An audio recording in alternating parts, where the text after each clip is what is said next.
नमस्कार दोस्तों, इस वक्त की बेहद बड़ी खबर महाराष्ट्र के विधानसभा चुनाव के नतीजों से आ रही है, जहां पर आपको बता दें कि भारतीय जनता पार्टी या फिर यूं कहिए कि महायुति जबरदस्त बहुमत के साथ शुरुआती मोमेंटम में ही आगे चल रही है। और शुरुआती रुझान में जो आंकड़े सामने आ रहे हैं, अगर 2 घंटे भी ये कायम रहे तो प्रचंड बहुमत की सरकार बन जाएगी। यहाँ पर महायुति की, एनडीए गठबंधन की, भारतीय जनता पार्टी की। लेकिन इसी के साथ आपको बता दें कि जैसे जैसे आंकड़े सामने आ रहे हैं, महाराष्ट्र की राजनीति में भूचाल आ चुका है और विधायकों में जो यहां पर भगदड़ है वो मच गई है। और यही कारण है कि संजय राउत का जो डर है वो निकल के सामने आया है। क्या कुछ कहा है संजय राउत ने, आपको जरूर बताएंगे, लेकिन उससे पहले आप वीडियो को लाइक और चैनल को सब्सक्राइब करके बेल आइकन दबाकर कमेंट में जय हिंद जरूर लिखिएगा। जी हां दोस्तों, आज दिन भर की महाराष्ट्र, झारखंड और उत्तर प्रदेश के जो उपचुनाव हुए थे, इनके जो नतीजे हैं वो हम आप तक पहुंचा रहे हैं। और इस वक्त जो बड़ी खबर आ रही है वो महाराष्ट्र से, जहां पर शुरुआती रुझान में भारतीय जनता पार्टी ने जबरदस्त बहुमत बना रखी है। और इसी बीच संजय राउत का डर सामने आया है। संजय राउत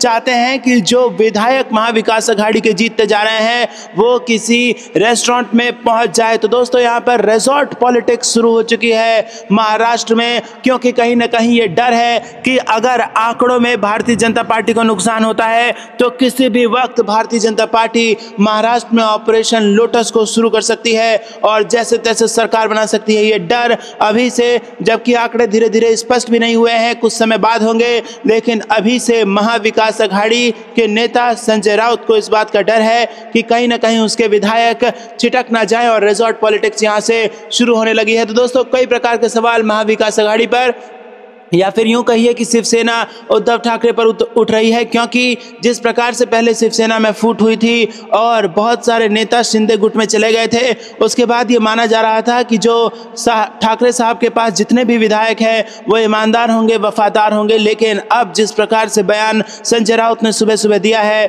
उसने कहीं ना कहीं उनकी वफादारी पर भी सवाल खड़े कर दिए हैं। और अब ये माना जा रहा है कि क्या फिर से महाराष्ट्र में एक बार रिजॉर्ट पॉलिटिक्स शुरू होगी। और दोस्तों, क्या रिजॉर्ट पॉलिटिक्स की आवश्यकता भी है, क्योंकि पिछली बार जिस प्रकार से शरद पवार और या फिर यहाँ पर उद्धव ठाकरे की पार्टी को भी तोड़ के अलग से महायुति बनाई गई और महायुति की सरकार भी बनी, उसके बाद कहीं ना कहीं दूध का जला छाछ फूक फूक कर पी सकता है और रिजॉर्ट पॉलिटिक्स की वापसी महाराष्ट्र में देखने को मिल सकती है। लेकिन आपको बता दें कि फिलहाल 288 विधानसभा सीटों पर महाराष्ट्र में नतीजे आ रहे हैं और उसमें शुरुआती रुझान में जिस प्रकार से महायुति ने यहाँ पर बढ़त बनाई हुई है, पहले 100 सीटों की बात करें तो यहाँ पर 75 सीटें महायुति के खाते में है। तो दोस्तों, शुरुआती जो रुझान है उसी ने कहीं ना कहीं इस बात पर मोहर लगा दी है कि भारतीय जनता पार्टी की सरकार बनने जा रही है। लेकिन एग्जिट पोल जिस प्रकार से दावे कर रहे थे कि महाराष्ट्र में सरकार बनाने में मुसीबत आ सकती है, हंग असेंबली के नौबत आ सकती है और सरकार यहां पर अटक सकती है, बहुमत का आंकड़ा जुटाने में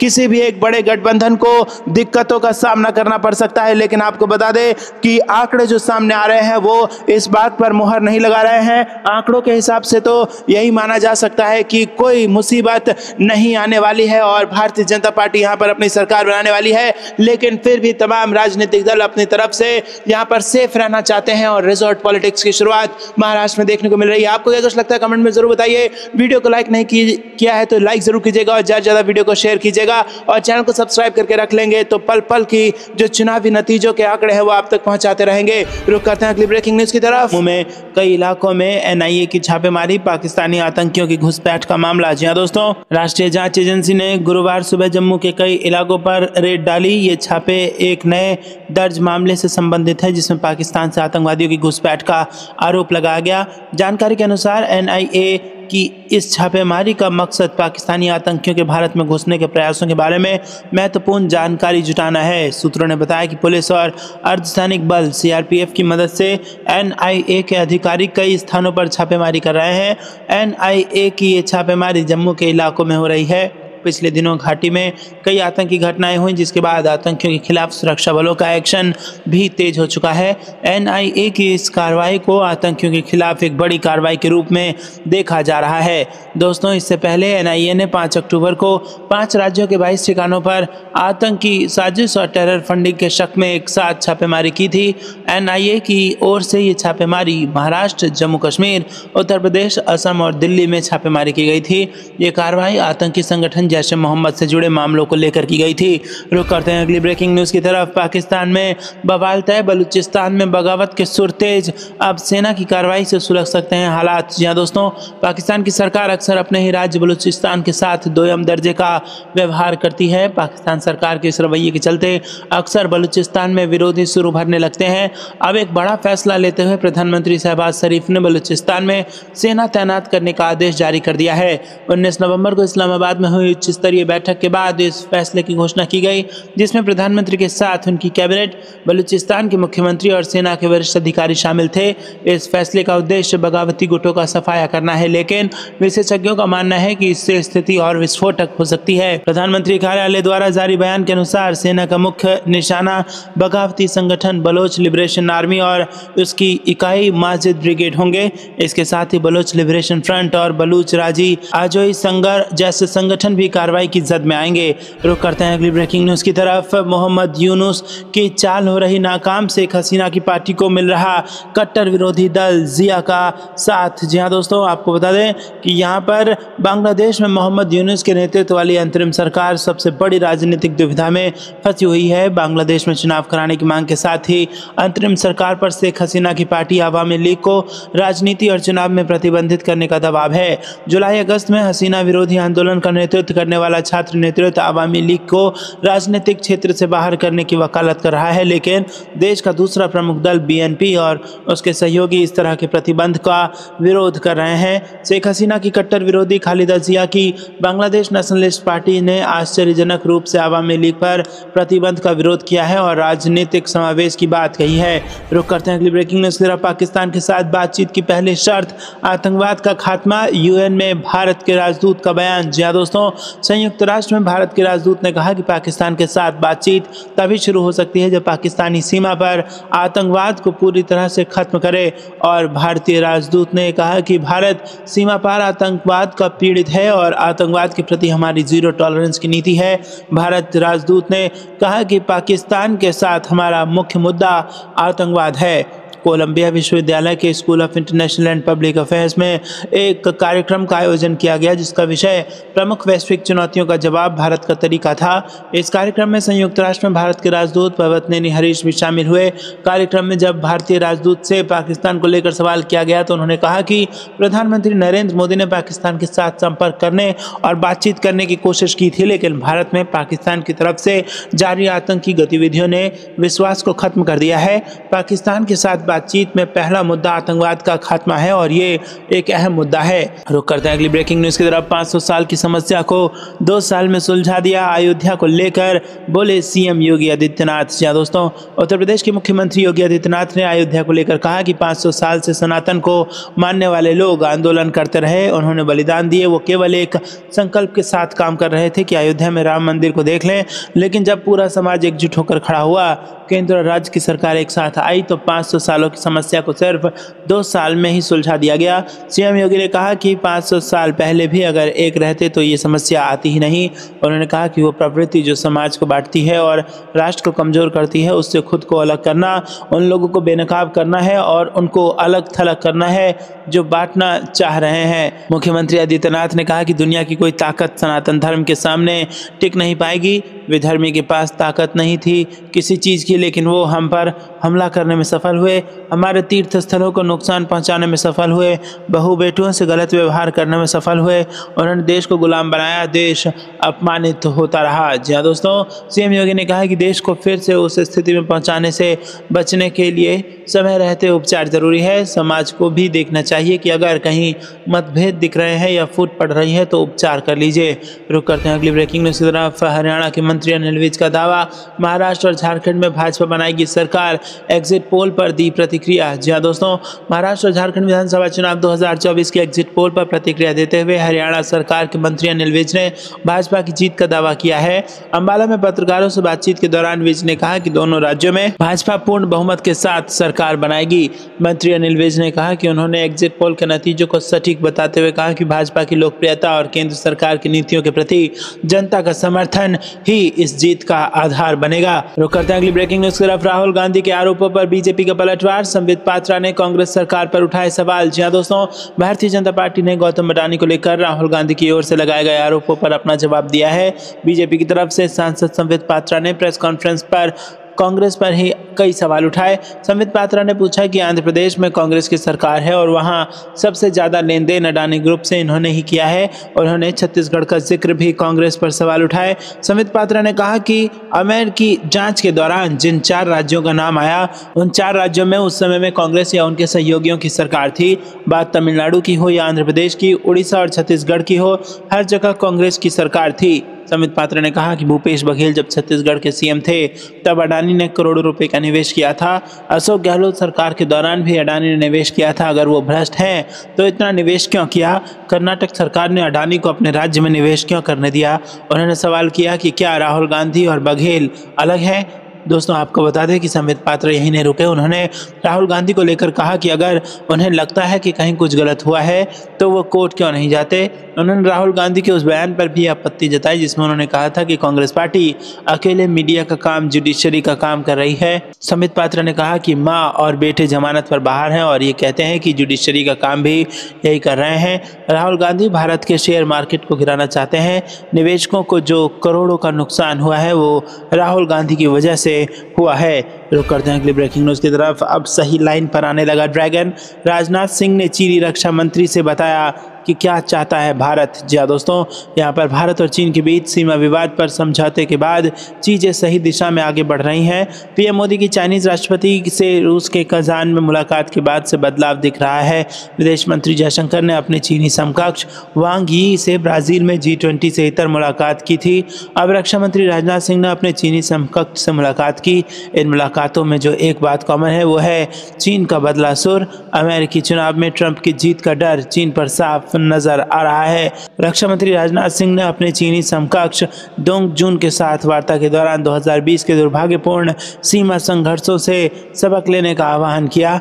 राजनाथ सिंह ने कहा कि चीनी रक्षा मंत्री एडमिरल डोंग जुन के साथ अत्यंत उपयोगी बैठक हुई।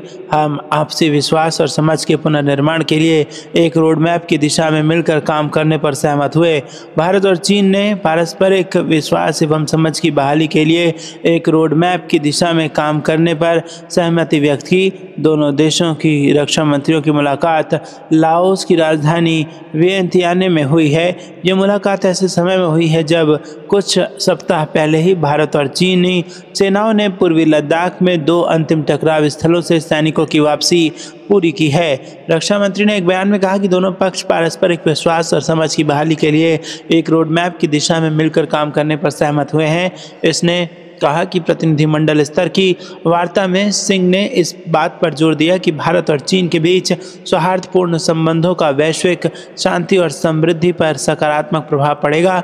मंत्रालय ने कहा कि ये देखते हुए कि दोनों देश पड़ोसी हैं और बने रहेंगे, उन्होंने कहा कि हमें संघर्ष के बजाय सहयोग पर ध्यान केंद्रित करने की आवश्यकता है। दोस्तों, आपको क्या कुछ लगता है कमेंट में जरूर बताइए। वीडियो को लाइक नहीं किया तो लाइक जरूर कीजिएगा। रुक करते हैं अगली ब्रेकिंग न्यूज की तरफ। तीसरे विश्व युद्ध की आहट, रूस की धमकी से यूएस भी घबराया, यूक्रेन में बंद किया अपने दूतावास। जी हां दोस्तों, आपको बता दें कि रूस और यूक्रेन के बीच जारी युद्ध के बीच अमेरिका ने कीव स्थित अपने दूतावास को अस्थायी रूप से बंद कर दिया है। अमेरिकी अधिकारियों के अनुसार उसे इस बात की सूचना है कि 20 नवंबर को रूस यूक्रेन के शहरों पर जोरदार हवाई हमले कर सकता है। दूतावास ने अपने कर्मचारियों को सुरक्षित स्थान पर रहने की सलाह दी।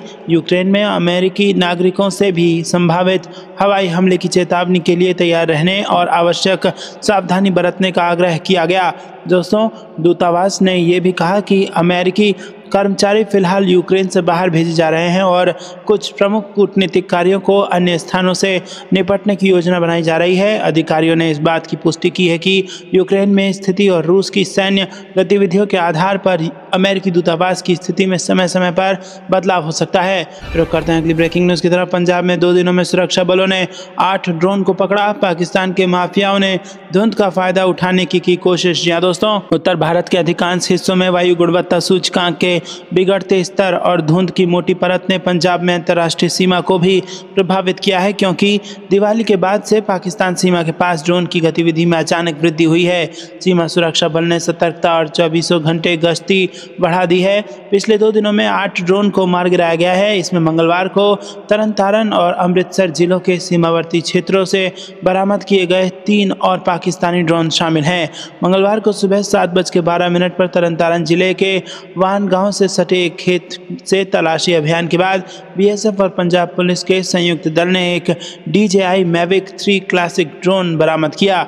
रुक करते हैं अगली ब्रेकिंग न्यूज़ की तरफ। भारत के S-400 मिसाइल सिस्टम और हाइपरसोनिक मिसाइल से घबराया पाकिस्तान, चीन की शरण में जिन्ना का देश। जी हाँ दोस्तों, आपको बता दें कि भारत को रूस से मिले S-400 एयर डिफेंस सिस्टम ने हवा में उसकी ताकत को काफ़ी ज़्यादा बढ़ा दिया है। इससे भारत का पड़ोसी देश पाकिस्तान टेंशन में है। ऐसे में पाकिस्तान की आर्मी भारत के S-400 एयर डिफेंस सिस्टम का मुकाबला करने और इससे पार पाने के विकल्प ढूंढ रही है। इसके लिए वो चीन से हाइपरसोनिक मिसाइल तकनीक हासिल करने की कोशिश कर रही है, जिससे क्षेत्र में भारत का मुकाबला किया जा सके।